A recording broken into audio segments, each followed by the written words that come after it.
सांग माने मोना देवांशी पदार मोना श्यासी पदार आम घर तो अंडा हुए नहीं कि घर को आसे नहीं आमे बाहर अंडा आनी खाउछु मामू हमको अंडा देछन देखो की अंडा सिजा अंडा तुमको भल लगे हां तुम घर अंडा पसैनी ना मामा खाती ना पापा खाती ना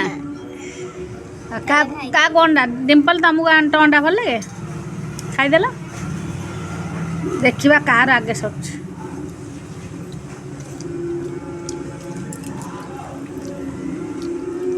केमती टेस्टी अंडा संगे आउ कौन अच्छी पियाज लंका भी खाओ तमें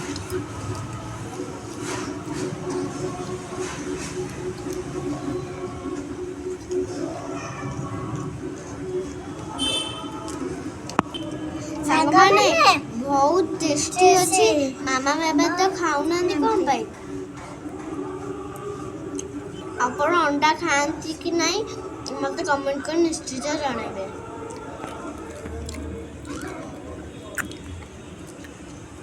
जय जगन्नाथ।